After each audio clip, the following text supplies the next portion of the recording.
the easier it gets. Picking candidates from the 60s and 70s was easy. The passage of time allows us to gain perspective, making it easier to evaluate the influence and contributions of these artists. But by the time we get to the mid-80s and the entire decade of the 90s, it starts to get a little bit weird. How, for example, can you assess the long-term impact of, let's just pick a band like the White Stripes, when the group has only been around for a few years? Conversely, it's quite possible that some unknown band may be a few months or years away from doing something so profound that the history of alt-rock will have to be rewritten. In any event, we won't know for another 10 or 15 years. This is why there are 10 acts from the 60s and 70s, 10 acts from the 80s, and only 7 from the 90s. And finally, there are no right answers. Feel free to argue about the choices made for this list. See, this is all part of the fun. Just because I wrote a book doesn't mean I have all the answers. So please don't take my word as gospel. Read as many other books and magazines and website postings as you can. Your research may actually turn up a few different conclusions. You ready? Let's begin. At 24 Hochstrasse, on a nondescript street near the train station in the center of Dusseldorf, there's a yellow building across the street from a Turkish grocery store. There's no sign on the door, nor will you find any formal reception area once you step inside. At first glance, the austere, low-key surroundings might make you think that you've stumbled upon a high-security computer complex or maybe a Level 4 biological containment laboratory. But actually, it's just a recording studio. Although it's been there since 1971, this remains an extraordinarily mysterious place.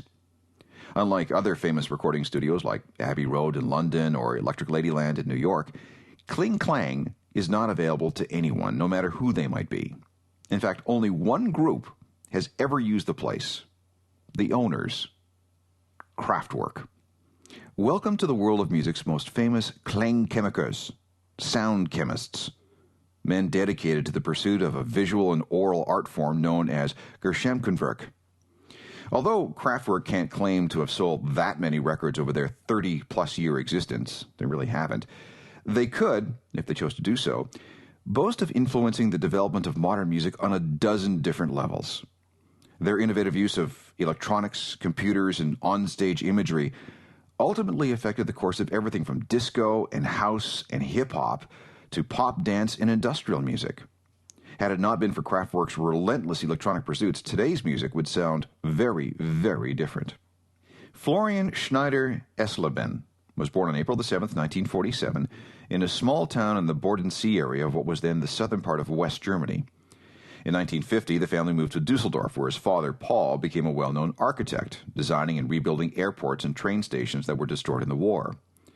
Ralph Hutter was born on August 20th, 1946, in Krefeld, a town northwest of Dusseldorf. As the son of a doctor, he studied classical piano for a number of years before moving on to the electric organ at the Kunstakademie, the Academy of Arts, in Reimstadt, a city west of Dusseldorf. This is where he met Schneider, who was studying the flute. The two became friends and began exploring a common interest in avant-garde music. One concern for many young German artists in the 50s and 60s was the loss of cultural identity. Caught between the West and the East in the Cold War, German pop culture was becoming increasingly Americanized. There was no real German scene or sound. Local bands were content to perform covers by American or British artists, while the visual arts, like film and theater, were dominated by foreign content. This gave birth to a loosely knit movement of post-war artists who were determined to recapture, rebuild, and advance a new cultural identity for their country. One of the first areas to be revitalized was music. In 1953, a German composer named Karl-Heinz Stockhausen started working on electronically generated music in an experimental studio built by West German Radio.